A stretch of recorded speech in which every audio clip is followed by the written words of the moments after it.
प्रकाश जी बैठो आप।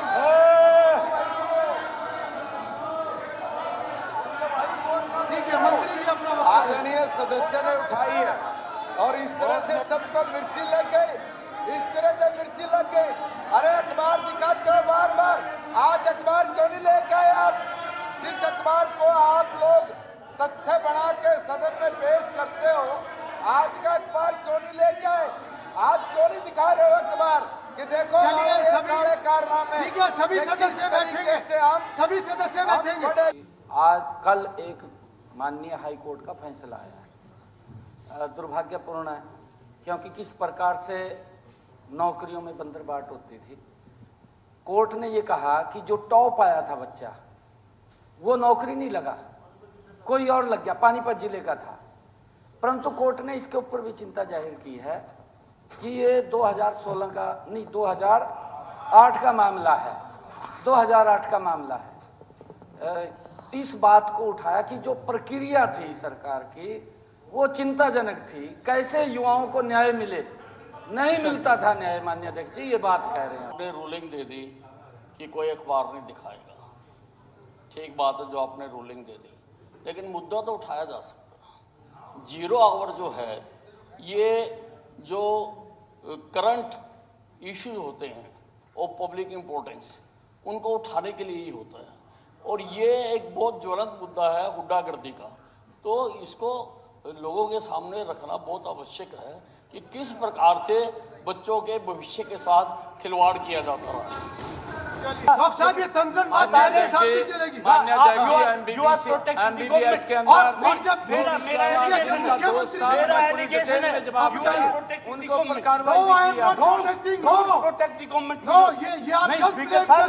मेरी आपसे सबमिशन है डॉक्टर साहब, मेरी बहुत सीनियर, आप बहुत सीनियर डॉक्टर कह सकते हैं। डॉक्टर साहब अखबारों की खबर मत बोलो, इनसे बड़ा गुंडा कोई नहीं, हर बार मेरे साथ रहे हैं।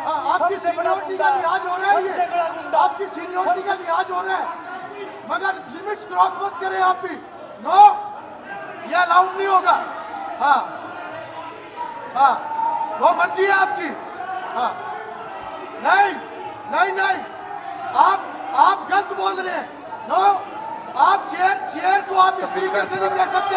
नो स्पीकर सर, मैं एक निवेदन आपको करूं। हाउस में रहना नहीं रहना आप तय करें। स्पीकर सर, नो नो, आप सीट पे जाके बात करें, सीट पे जाके बात करें। मैं आपकी सीनियरिटी का लिहाज कर रहा हूँ, सदस्यों से निवेदन मैं करता आपकी हूँ। सीनियरिटी का लिहाज कर रहा हूँ, स्पीकर सर, का लिहाज कर रहा हूँ। स्पीकर सर, ये मैं बर्दाश्त नहीं करूंगा, ये मैं स्पीकर बर्दाश्त नहीं सर, करूंगा। ये तो हाँ ठीक है, ठीक है, आपको जो स्पीकर करना आप सर, कीजिए। भारत माता के, आपको जो करना वो करें। स्पीकर सर, हाँ, स्पीकर सर, ये तो वही बात हुई। हाउस में रहना है तो ठीक से रहना पड़ेगा, ऐसे नहीं चलेगा। Speaker sir, speaker sir, speaker sir, मैं एक मिनट रुकिए। स्पीकर सर, मैं एक निवेदन कर रहा हूं।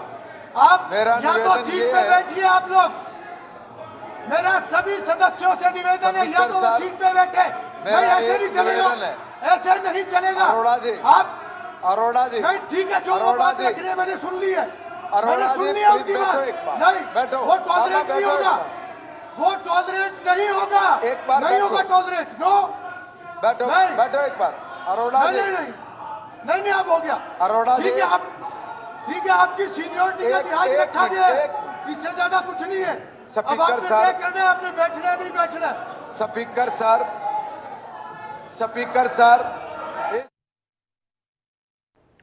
तो सदन में कालावाली से विधायक शिषपाल केहरवाला ने भी सवाल उठाया और उन्होंने कहा कि 2023 और 24 में राज्य में गरीब लोगों के लिए सरकार के द्वारा स्वीकृत घरों की संख्या कितनी है, इन घरों का निर्माण कार्य पूरा होने के बाद संबंधित परिवारों को सौंपे गए घरों की संख्या कितनी है, 2024 और 25 में सरकार के द्वारा स्वीकृत घरों की जिलेवार संख्या कितनी है, इस संबंध में क्या लक्ष्य निर्धारित किया गया है और कालावाली विधानसभा निर्वाचन क्षेत्र के सभी लाभार्थियों की गांववार सूची क्या है।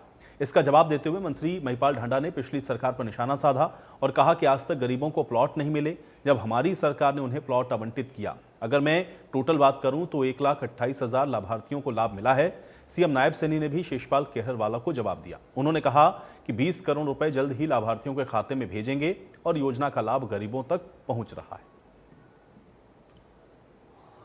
हमारे साथी ने पूछा है कि 2023-24 में वो अलग से टेकअप करो, आप अलग से रामचरण जी स्वीकृत घरों की संख्या कितनी। मैं बताना चाहूँगा सर, 2023-24 से पहले भी जो पुरानी कंस्ट्रक्शन चली हुई थी उसकी भी हमने आखिरी किस्त भेज थी और वो 3391 घरों की थी। और अभी अगर मैं बात करूं 2023-24 की, सर इसमें हम लोगों ने PMYA के तहत 1240 जो घर हैं वो अप्रूव किए और उनकी पहली किस्त भी चली गई है। एक बात थी। दूसरी बात ये है कि वे जिलेवार घरों की संख्या कितनी है। सर मैं एक निवेदन करना चाहूँगा, हमने हमारी सरकार ने वो किया जो पहले कभी सोचा नहीं गया। लोगों के साथ ठगी करना, झूठ बोल के भावनाओं के साथ खेलना, सरकार बना लेना, फिर गरीब आदमी को ठेंगा दिखा देना। और आज तक भी 100 गज के प्लाट गरीब आदमी को जब नहीं मिले तब हमारी नायब सैनी सरकार ने सब लोगों को बुला के उनका, अबे देखिए मेरी बात सुनिए, सही कह रहा हूं, कोई गलत उत्तर थोड़ी नहीं है, तो दिए ना भाई, आपको दिए, ऐसा नहीं। अगर मैं टोटल बात करूं, देखो बाकी दोस्तों के भी सवाल लगे और पहली बार रिकॉर्ड टूट रहा है माननीय स्पीकर साहब के, उसमें जवाब ही दे रहा हूं। क्या 20 के 20 सवाल होते हैं? मैं तो इसलिए जो तथ्य पे वो बोलूंगा, बाकी तो ये पढ़ भी सके। अगर मैं टोटल जोड़ के बताऊं सर, तो उसमें 1,28,958 बेनिफिशरीज को सर हम लोग डायरेक्ट अब तक लाभ दे रहे हैं। इसमें कोई बात साथी ने पूछनी तो ठीक है, नहीं तो हमने ब्यौरावार उस पर रखा गया है। पटल। माननीय अध्यक्ष जी, जो मंत्री जी ने जवाब दिया है मुझे, उसमें ये आंकड़े का मिलान नहीं हो रहा, पहला। दूसरा कि जो सरकार कह रही है कि हमने गरीब आदमियों को मकान देकर हम उनको छत देने का काम कर रहे हैं और प्लाट देने का काम किया, तो मैं आपको ये बताना चाहूँगा और आप भी मुझे कृपया करके बताइए कि जो मकान है, आपने तो कहा था कि 2022 तक सबको छत मिल जाएगी, वो नहीं।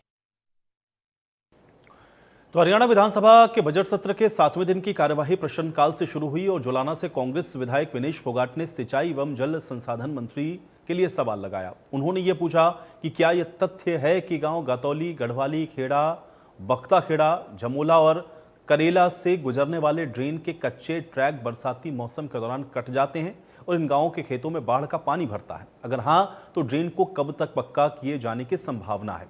इसका जवाब देते हुए मंत्री श्रुति चौधरी ने यह बताया कि जून 2024 से पानी का ओवरफ्लो नहीं हुआ। इसके अलावा पंप हाउस का फ्लो कम कर दिया गया है। विनेश ने जवाब का समर्थन किया, लेकिन उन्होंने कहा कि ड्रेन कच्ची होने के कारण दिक्कत हो रही है और जब तक वो पक्की नहीं होगी तब तक ये राहत नहीं मिलेगी।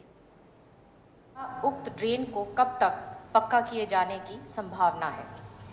स्पीकर सर, जून 2023 के बाद से पानी का कोई ओवरफ्लो नहीं होता है। जब से शामलो कला पंप हाउस की capacity. Speaker sir, person number संख्या 83।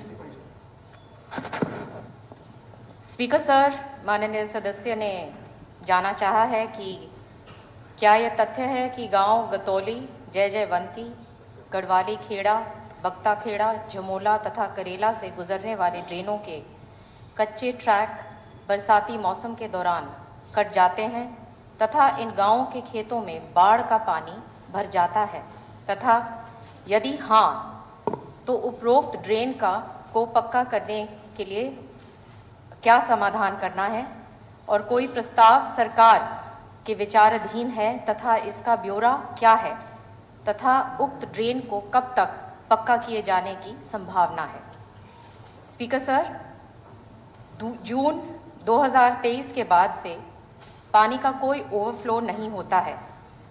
जब से शामलो कला पंप हाउस की कैपेसिटी 240 क्यूसेक से बढ़ाकर 360 क्यूसेक तक कर दी गई है और जून 2020 में करेला पंप हाउस को पहले से दोगुना करके 120 क्यूसेक कर दिया गया था और दोनों पंप हाउसों को जुलाई 2022 से 24 घंटे सातों दिन बिजली की आपूर्ति के साथ जोड़ा गया है। तो इससे स्थानीय जो लोगों की जो समस्या है उसका सलूशन हो गया है। सर बिल्कुल मैं मैम की बात से सहमत हूँ कि 1-2 साल से जो इन्होंने बताई है उसका कम हुआ है। उसका एक सबसे बड़ा रीजन ये भी है कि बारिश कम हुई है उस क्षेत्र में। गांव वालों ने, आसपास में जितने लोगों ने, मैंने पूछा भी है, बताया भी है जितने लोगों ने, कि जो गहराई थी पहले वो 15 फीट थी, 10 फीट थी, और वो कच्ची है इसलिए कट कट के 15 फीट हो चुकी है। और जो उसकी चौड़ाई थी वो 20 फीट के अराउंड थी, अभी कट कट के वो 30 फीट तक हो गई है। और वो समस्या है वो अभी भी ऐसे ही है। जब पानी आता है तो कच्ची मिट्टी है, उससे वो पूरा जो रास्ता बना रखा है वो भर जाता है, और बार बार उसको जब आप निकालते हैं उसके बाद, क्योंकि मिट्टी है तो वो अपना जगह फिर से लेगी, तो वो क्लीन नहीं हो रहा है। वो जब तक पक्की नहीं होगी वो समस्या का पूर्णतः समाधान नहीं है बिल्कुल भी।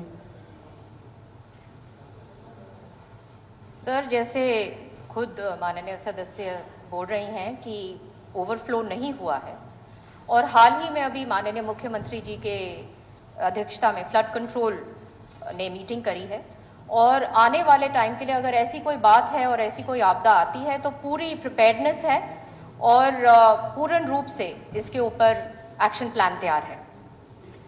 स्पीकर सर, पर्सन नंबर संख्या 83। स्पीकर सर, माननीय सदस्य ने जानना चाहा है कि क्या तो सदन में कालका से विधायक शक्ति रानी शर्मा ने भी सवाल पूछा और उन्होंने कालका विधानसभा निर्वाचन क्षेत्र में 3 साल के दौरान सरकार के द्वारा पशु चिकित्सकों के भरे गए रिक्त पदों का ब्यौरा मांगा। पशु चिकित्सकों के शेष पदों को भरे जाने की संभावना के बारे में उन्होंने पूछा। वहीं वर्तमान में पशुपालन विभाग में रिक्त पड़े चिकित्सकों के पदों की संख्या कितनी है और उसका ब्यौरा क्या है, जिसका जवाब कृषि मंत्री श्याम सिंह राणा की ओर से दिया गया।